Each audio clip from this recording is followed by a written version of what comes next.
ಕೇಳಿದ್ದೆಲ್ಲ ನನಗೆ ಸಿಕ್ಕಿದೆ, ಪಟ್ಟಿದ್ದೆಲ್ಲ ನನಗೆ ಸಿಕ್ಕಿದೆ. ಸೊ ನಂಗೆ ಆ ಥರದ್ದು ಯಾವುದು ಫೀಲಿಂಗ್ ಕಿತ್ತು. ನನ್ನ ಹತ್ರ ಒಂದು ಸೂಪರ್ ಬೈ, ಅದಕ್ಕೇ ನನಗೆ ಇದು ಕನೆಕ್ಟ್ ಆಗಿತ್ತು ಸಿನಿಮಾ.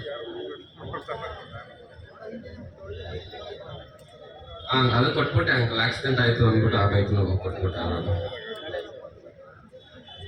ಹೌದು. ಮತ್ತೆ ಜ್ಞಾಪಿಸ್ತಾ ಇದ್ದೀರಾ ನೀವು ನೋಡಿ, ನಮ್ಮಮ್ಮ ಕಪಾಳೆ ಕೊಡ್ದಿದ್ದೆಲ್ಲ ಜ್ಞಾಪಿಸ್ತಾ ಇದ್ದೀರಾ. ಸರಿ, ಆಯ್ತು, ಥ್ಯಾಂಕ್ ಯು. ಸೊ ಈ ಥರದ್ದೇ ಮೆಮೊರೀಸ್ ಅಲ್ಲ.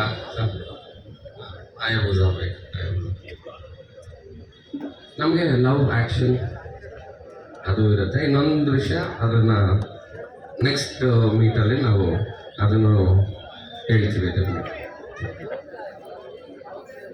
ನಾಳೆ ಬೆಳಗ್ಗೆಯಿಂದ ಶೂಟಿಂಗ್ ಶುರು. ಅಂದರೆ ನಾಳೆ ಬೆಳಗ್ಗೆ early morning 6 o'clock call sheet ಇದೆ. ಸೊ ನಾಳೆ ಆಲ್ಮೋಸ್ಟ್ ಬ್ಯಾಂಗ್ಳೂರಲ್ಲೇ ಇಡೀ ದಿನ ಇರ್ತೀವಿ.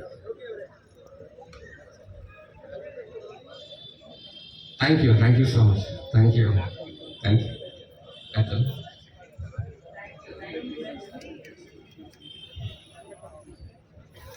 Hi everyone, and here, scene please. Hi everyone.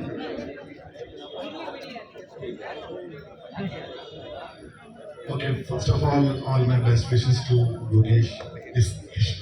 Both are Yogesh, actor and director, and introduction of artist. And all my best wishes to my friend producer Krishna. Yeah. So this is subject. I heard it, and it will be the blockbuster for Yogesh.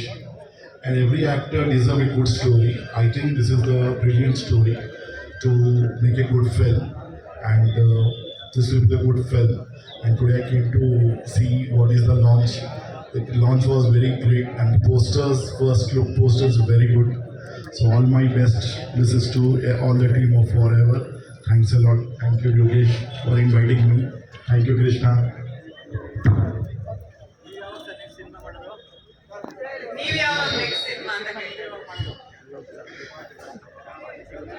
Kannada.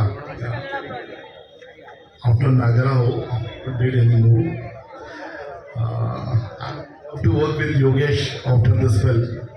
So we will plan soon, and we will inform you all.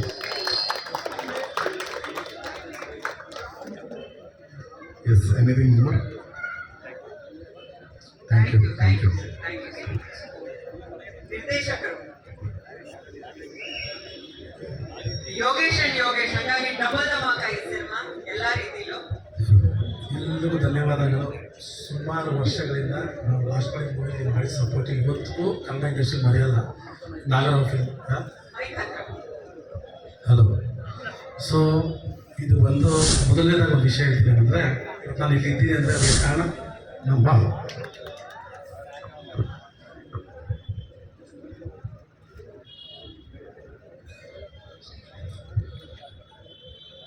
So ಇದು ಸುಮಾರು ಒಂದು 3 yearsಯಿಂದ ನಾನು plan ಮಾಡಿದ story ಇದು. ಈ complete ಕಥೆನ ನಾನು ಬರೆದಿರೋದು ಫ್ಲೈಟಲ್ಲೇ. Every ಟ್ರಾವೆಲಿಂಗಲ್ಲಿ two scenes ಹೋಗ್ತಾ ಇರಬೇಕಾದ್ರೆ ವೆಯ್ಟ್ ಮಾಡ್ತಿದ್ದೆ ಮೊಬೈಲಲ್ಲಿ. ಸೊ ಸುಮಾರು 3 yearsಯಿಂದ ಕಂಪ್ಲೀಟ್ ಮಾಡಿಕೊಂಡು ಆ 3 year ಯೋಗಿ ಅವ್ರ ಜೊತೆ ಡಿಸ್ಕಷನ್ ಮಾಡ್ತಿದ್ವಿ. ಎವ್ರಿ ಬರ್ಡೇ ಡಿಸ್ಕಷನ್ ಮಾಡ್ತಿದ್ವಿ, ಈ ವರ್ಷ ಮಾಡೋಣ ಅಂತ. ಇದ್ರ ಜೊತೆಗೆ ನಮ್ಮ ಪ್ರೊಡ್ಯೂಸರ್ ಕೃಷ್ಣ ಸರ್ ಅವರು ನಾವಿದೇ ಸೇಮ್ ವರ್ಷದಿಂದ ನಾವು ಅವ್ರ ಜೊತೆ ಟ್ರಾವೆಲ್ ಮಾಡ್ತಾಯಿದ್ವಿ. ಈ ಟ್ರಾವೆಲ್ ಮಾಡ್ತಾ ಫೈನಲಿ ಈ ಕಥೆ ಮಾಡಬೇಕಂತ ಫೈನಲ್ ಮಾಡಿ ಇವತ್ತು ಇಲ್ಲಿಗೆ ಬಂದ್ವಿ. ಸೊ ಥ್ಯಾಂಕ್ ಯು ಎಲ್ರಿಗೂ. ಮತ್ತು ಧ್ರುವ ಸರ್ ಬಂದಿದ್ರು, ಮತ್ತು ನಮ್ಮ ಗುರುಗಳಾದಂಥ ಸಂಜೀವ್ ಕೃಷ್ಣ ಸರ್ ಬಂದಿದ್ರು.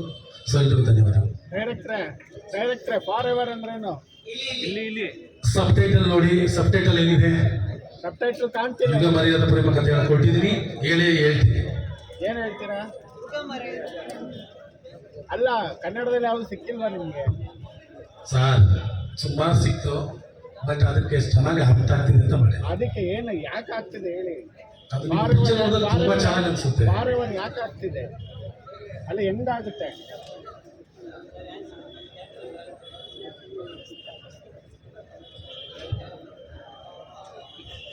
ಇವತ್ತು ಯೋಗಿ ಅವರು ಬಂದು 50 ಫಿಲಿಮ್ಸ್ ಆಗಿದೆ. ಈಗ ನೆಕ್ಸ್ಟ್ 51 ಫಿಲಿಮ್ಸ್ ಏನಿದೆಯೋ ಅದನ್ನೆಲ್ಲ ಮೀರಿ ಪಿಕ್ಚರ್ ಮಾಡಿಕೊಡ್ತೀನಿ, ಅದು ಪ್ರಾಮಿಸ್.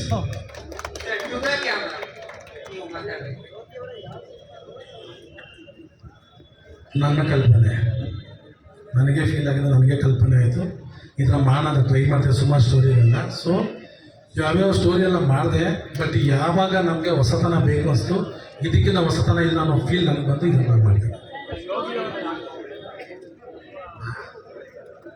ಅದು ಆಮೇಲೆ ಏನು ಅಪ್ಡೇಟ್ ಕೊಡ್ತೀನಿ, ಇವಾಗ ಹೇಳೋಕ್ಕಾಗಲ್ಲ. ಯಾಕಂದರೆ ಸುಮಾರು ವಿಷಯಗಳಿದೆ, ಅದು ಬಿಟ್ಕೊಳಕ್ಕಲ್ಲ. ನೆಕ್ಸ್ಟ್ ಟೈಮ್ ನಿಮ್ಗೆ ಅಪ್ಡೇಟ್ ಮಾಡ್ತೀನಿ. ಸರ್, ಇವಾಗ ಸಿನಿಮಾನ ಫ್ಲೈಟಲ್ಲಿ ಕೂತ್ಕೊಂಡು ಕತೆ ಬರ್ತಿರೋದು, ಬಟ್ ಇದನ್ನ ಡೆಡಿಕೇಟ್ ಮಾಡಿರೋದು ಈ ಬೈಕ್. ಹಂಗಾದ್ರೆ ಫ್ಲೈಟ್ ಕತೆ ಬರೋಕ್ಕಾಗುತ್ತಾ? ಫ್ಲೈಟಲ್ಲಿ ಬರದೆ ಅಂತ ಹಂಗೆ ಬರಲ್ಲ. ಅದು ಬಂದು ನಮಗೆ ಮೊಬೈಲ್ನ ಸ್ವಿಚ್ ಆಫ್ ಮಾಡಿದಾಗ ಸಿಕ್ಕಿದ್ದು 2 hours ಟೈಮಲ್ಲಿ ಒಂದೊಂದು ಸೀನ್ ಬರ್ತಿತ್ತು.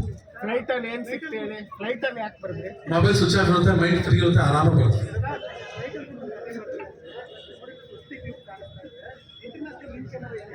ಇಲ್ಲ ಅದೆಲ್ಲ ಒಬ್ಬ ಅದೆಲ್ಲ ಏನಿಲ್ಲ ಸರ್, ಅದೆಲ್ಲ ರಿಯಲ್ ಇನ್ಸಿಡೆಂಟ್ ಇಲ್ಲ ಇಲ್ಲ ರಿಯಲ್ ಏನಿಲ್ಲ. ಒಬ್ಬ ಗಾಡಿ ಹುಚ್ಚು ಎಷ್ಟಿರುತ್ತೆ ಅನ್ನೋದು ಇದರಲ್ಲಿದೆ, ಒಬ್ಬ ಹುಡುಗಿನ ಎಷ್ಟು ಪ್ರೀತಿ ಮಾಡ್ತಾನೆ ಅನ್ನೋದು ಇದರಲ್ಲಿದೆ. ಇದು ಬಿಟ್ಟು ಒಂದು ಪಾಯಿಂಟ್ ಸ್ಪೆಷಲ್ ಇದೆ, ಅದು ನಿಮ್ಗೆ ಅದರಲ್ಲಿ ಹೇಳ್ತೀನಿ, ಫಿಲ್ಮ್ ನೋಡಿದಾಗಲೇ ಗೊತ್ತಾಗುತ್ತೆ. ನಿಮ್ಮ ಸ್ವಂತ ಅನುಭವನ ಅದು? ನನಗೊಂದೇ ಪ್ರಶ್ನೆ ನೋಡಿದ್ದಾರೆ, ಒಂದೇ ಒಂದು ಕೇಳ್ತೀನಿ ಸರ್. ಬ್ಯಾಂಗ್ಳೂರು ಒಂದು 5 days ಬಂದು ಕೇರಳ. ಯೋಗೇಶ್ ಸರ್, ಸೈಕಲ್ ಮೇಲೆ ಒಂದು ಅಂಬಾರಿ ನೋಡಿದ್ವಿ, ಬೈಕ್ ಮೇಲೆ ಒಂದು ಅದೇ ಥರದ್ದು ರಿಪೀಟ್ ಆಗಿತ್ತ ಹೇಗೆ? ಸಕ್ಸಸ್ ವಿಷಯದಲ್ಲಿ ಹೌದೌದು, ಅದು ಆಗುತ್ತೆ, ಮಾಡಲೇಬೇಕು, ಅದೇ ಟಾರ್ಗೆಟ್ ಇರೋದು, ಮಾಡಬೇಕು. ಇದೇನೈತ್ಯಾ?